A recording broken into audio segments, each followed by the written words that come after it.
like AI is taking away my job. I don't know what to do. Do you feel that way? Because I did.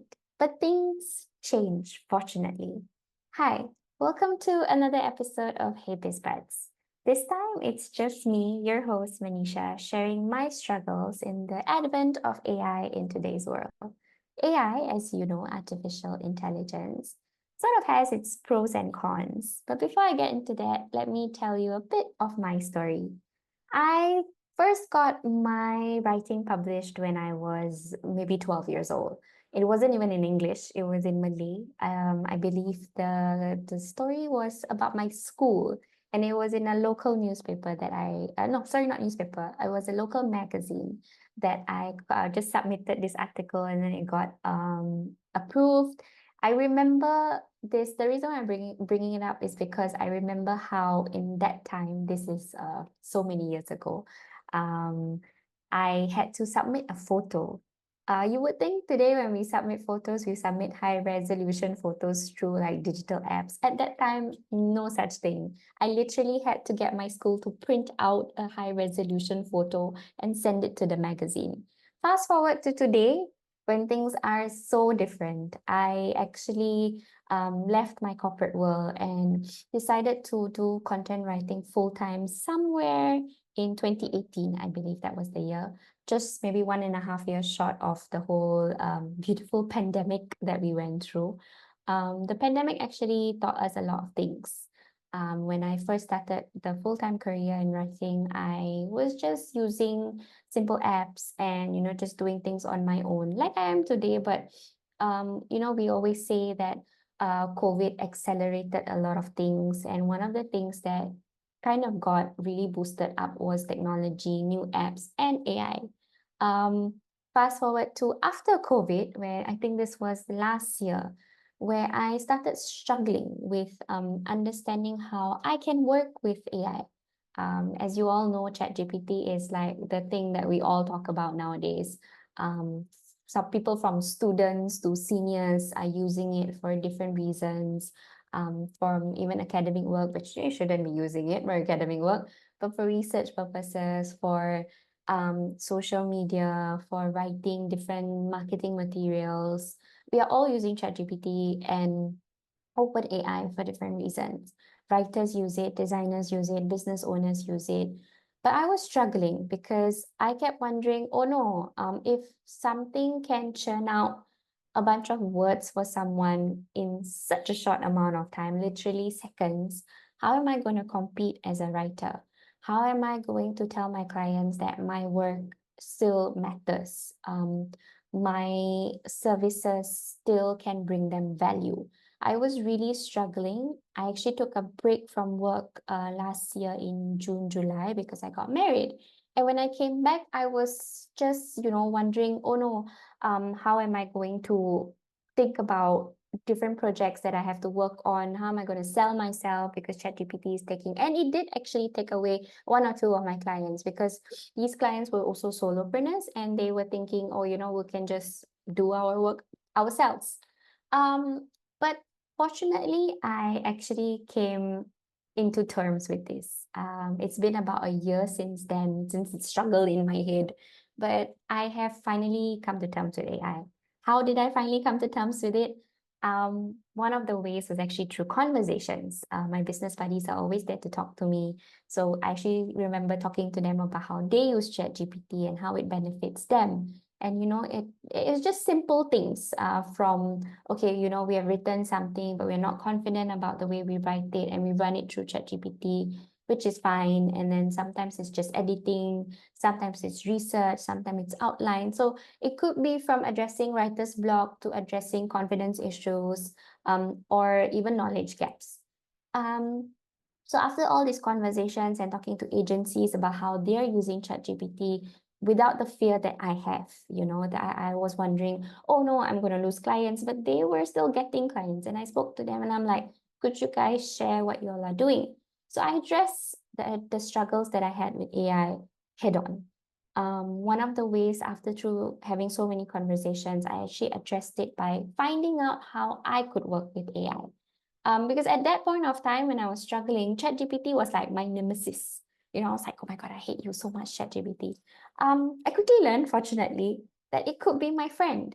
And I could actually use it to boost the services that I have for my clients, from researching, saving time on researching, helping me outline things whenever I face writer's block for client work or even my work, because I even write a lot of blogs on like Medium and on Vocal, where I try to earn passive income. So I have a lot of mental blocks sometimes when I sit down and I'm like, okay, I can't really think about, I know what I want to write, but I can't start. That's where the writer's block comes in. And ChatGPT helps to sort of eliminate this.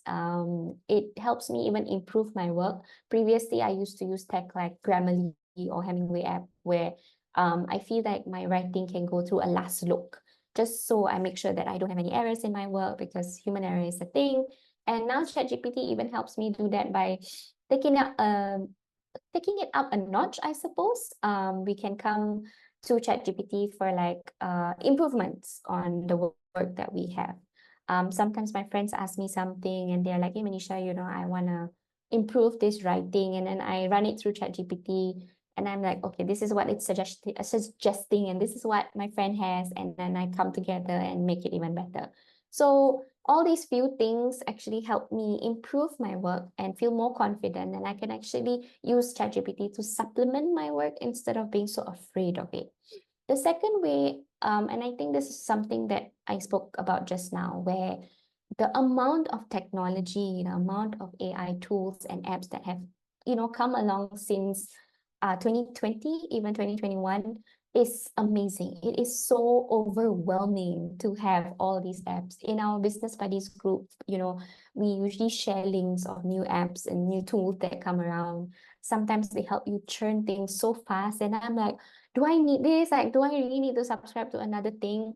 I'm a solopreneur. How many things do I need to subscribe to? Since I started from my full-time journey in content writing, I actually had to make adaptations along the way. When I started, it was like Microsoft Word. I don't even know if anybody uses that anymore. To Google Docs, Photoshop, to Canva, and so on and so forth. So it brought me back to struggling, like, okay, how do I use all this? I had to actually streamline, and two things that helped me make this a good decision on which tool to use is one, is it time effective? So is it actually beneficial for me? Is it actually going to save me time? Because there are a lot of tools these days that maybe help you to break your content into bite-sized content. But is it actually giving me what I want? So sometimes I would go into free trials and see like, okay, is it giving me what I want, or do I have to end up editing even more than that? Because all of us have our own voices and our own tones that we use in our content, regardless of what kind of content it is. So if I feel like, okay, it's going to save me time, forget it. I'm not even going to bother about it. Like for example, sometimes we share things like that are helpful in video content. I don't do video content. So for me, okay, eliminated. Or even photos. I stick to Canva because that is a tool that I'm already used to. And to Canva also, I mean, Liana's going to tell you that Canva has like crazy like AI stuff going on there. It's enough. For me at least, because I'm not a designer, so I don't have to take it to the next level. I would actually like to share this story that happened to me recently, where I was actually very hesitant to join Canva Pro, because I was like, okay, do I really need all these AI apps? Do I actually need to use it? I'm a writer. I'm not going to do so much design work. Do I actually need to pay for this? But then I thought about it, and I thought about the other things that I wanted to do for my own marketing, other things that I wanted to do to boost my passive income. And I was like, okay, I'm going to invest in it for maybe a certain amount of time, see if it's actually going to benefit me. And if it doesn't, then I'm going to drop it, or even move on to the next thing, because that's what it is, right? Technology just keeps changing. It just keeps adapting. I've adapted from day one, and I probably will have to adapt as I keep going on. So the first thing is time effectiveness. The second thing is price effectiveness, cost effectiveness. Is it going to bring me returns, right? So a lot of things that I do these days are my passive income writing. Is it actually going to bring me returns? Is it actually going to bring value for my clients, right? So if it doesn't, I probably will just discard that and not think about it, because the overwhelm of technology can really, really get to me. So it helps if you can make a decision on which AI to use based on how it is going to be beneficial for you. So time and cost are the two factors that I consider and how I make my decision so I avoid the struggle in my head. But like I said, as with technology, things are going to keep changing. Today I may be complaining about ChatGPT or another change because there's just so much. But tomorrow I might actually see how it's useful to me. And you might feel the same way because as solopreneurs, it's our job. And really depending on what you do as a business person, you need to keep yourself or at least dip your toes in some of these things. I am a marketer, so even though I don't I'm not on certain platforms. For example, one of the things that I actually wanted to highlight was in one of the previous podcasts, I mentioned how if you really want to be good at promoting your business, you should pick a platform that you're comfortable with. So for me, it's writing. It could be YouTube, it could be podcast, it could be design work, whichever you're comfortable with. But beyond that, you need to kind of dip your toes, especially if you're in the marketing field. Recently I used to use Pinterest, for example, and recently I've been dipping my toe back into Pinterest to see how it's working, to understand how AI can actually help me market my stuff better on Pinterest and if it makes sense. So I need to keep myself in the know. And a lot of us need to do that because sometimes with the new tech, with the new tools that come out, they actually can make our lives better. I'm not gonna lie though, it's actually very tiring to keep up with all this, especially with people like me who barely have time to keep up on like my own life stuff. But life happens, right? Whenever you can have those conversations with people, sometimes it's as simple as subscribing to people who are experts in their fields. Like if you want to do Instagram, I will tell you to subscribe to Fitri stuff, because she's gonna tell you what's gonna work and what's not gonna work. So it eliminates the process of you making a decision on, okay, do I need this tool or do I need this tool? I remember when I was thinking about doing Instagram reels and even thinking about doing YouTube. Naturally, in my business buddies group, I have like all of the experts there. I just asked a simple question like, okay, what tool, what's the one tool, one tech that you guys will say I need to have if I want to do this? And all of them were like CapCut. So I was like, okay, so I don't even need to do research. I don't even need to think. I know because the experts are telling me that this is the tool that you need to use. So it eliminates all the overwhelm of all the tools that are out there because there's so many that we don't even know about. So cut what you don't need, use what you can. Or as Russell Peters said, take it and go. Take what matters to you, learn what's important to you, learn what helps you save time, especially if you work alone. Time and the pricing factor really does matter. If you think that it works for you, but you're not sure, just go on the free trials. Because like even ChatGPT now, you can, I think, upgrade. But if, for me, I'm a writer, so I'm like, okay, I'm just going to use the basic to help me do the basic stuff. Beyond that, it's all in my head already. I don't actually need that. And then there are other tools like, apps or tools that have been around for a while that can actually supplement what you do. I feel like it doesn't need to be your best friend. I wouldn't want it to be my best friend too, but it can be sort of a companion, especially in the journey of solopreneurship, which can be quite lonely.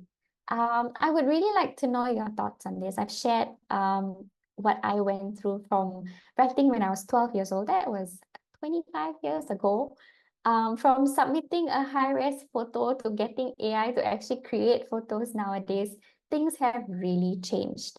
I would love to know your thoughts. If you are struggling with something that in your line of work and you feel like AI is, taking away your job and making life difficult for you instead of better, feel free to comment if you're watching on YouTube or always reach out to any one of us in the Business Buddies group.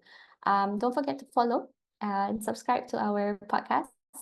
And also, I wanted to actually highlight one of the previous episodes that my business buddies were talking about. It's called The Future of Work. I believe it's in season 2. Give it a listen.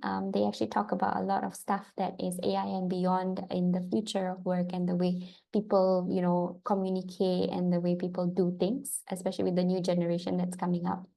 So yeah, that's my thoughts for today. Thanks for tuning in. Till next time. Hopefully, not too many AI changes till the next time I see you. See ya. Thanks.